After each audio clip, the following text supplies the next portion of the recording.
impresses us with their loyalty, but inspires us with their strength. And that is exactly the case with Dawn Shepard, a Rangers superfan. And our Dana Larson has her story.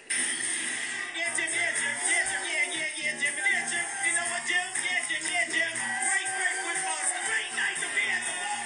Let's go, Rangers! Let's go, Rangers! We be back to see you tomorrow, Tampa. After every home game, we see her, we hear her. Oh, that's what you want to hear? Yeah! We love her, but we didn't really know her until now.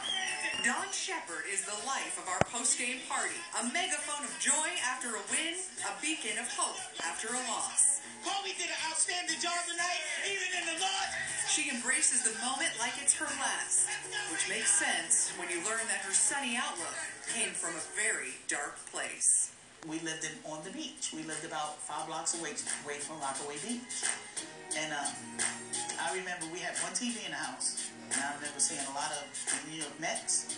And I remember seeing a lot of Lawrence Welk. An idyllic setting on the surface, a volatile one underneath. Growing up in New York was kind of rough. You know, I grew up in a household of an aunt and uncle that were, my aunt was a chronic alcoholic and her husband was a heroin user. I lost my mother to a drug overdose when I was 5 years old. And her father spent the first 10 years of her life in prison. He was shot and killed when she was just 15. Growing up in a household of drugs and alcohol, I never knew what it was like for my aunt and my uncle to ever put their arms around me and tell me they loved me. You know, and my dad was the only person that kind of showed me that affection. You know, even though he didn't show it to me in the best of way, but he was the only one that kind of gave me a sense that I was loved. And without that, Dawn became rebellious and followed the pattern of her family members before her. Addicted to drugs, in an abusive marriage, and ultimately hit rock bottom at the age of 30. And I lived on the streets, basically sleeping in crack houses anywhere I possibly could to survive, you know, and until I got arrested. You know, I was dealing drugs for a friend, and I got arrested in the process of transporting drugs from point A to point B. A 10-year prison sentence in the federal system led Dawn to Texas, Fort Worth, in fact, at the medical center at Carswell, where she arrived strung out and stunned after a devastating discovery during her arrest. When I was incarcerated, I found out that I was HIV positive. And so now my life really was like, wow, is this like really happening to me? And you know, I kind of thought, I guess I went into denial. I just wanted to live. I didn't want to die, you know, and being incarcerated and having that, just that sense of who I really was. You know, most of my life I was under the influence of something, and I really didn't know who Dawn was. You know, and in prison I found that.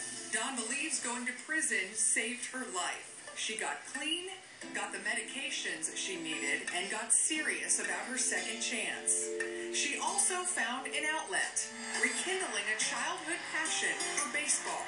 This time, the Texas Rangers. We had a sports TV room. In the federal prison system, you have 4 TV rooms on the unit. That's where I fell in love with Texas Rangers baseball.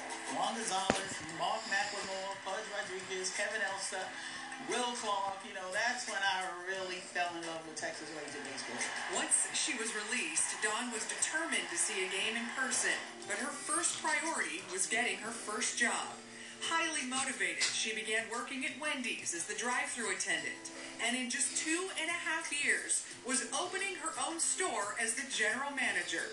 She also volunteered with many charitable organizations and is currently in what she calls her dream job as the coordinator for Community Crossroads, a mission outreach program for her church. It's just been an awesome experience, Dana, to be able to get back some of what's been given to me. Dawn did make it to her first Ranger game in 2001 and has seen well over 100 in person since, including this one with her son Christopher, when she made her Rangers Live debut with Jim Knox.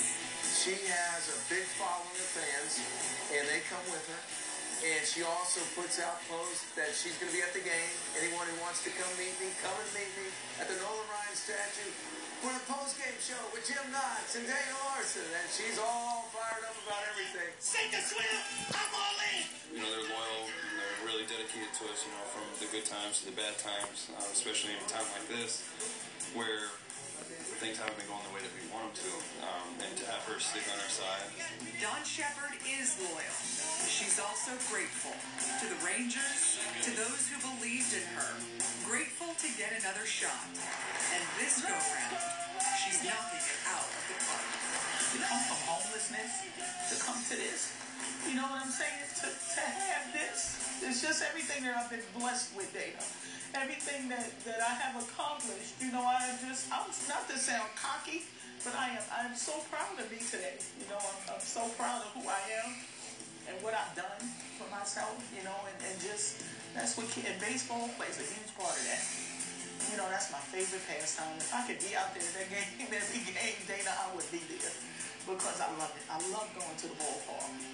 And we hope to the post-game show for many years to come. For Rangers Insider, I'm Dana Larson. Dana, thank you. And Dawn, keep up the good work. Well, that is going to do it for this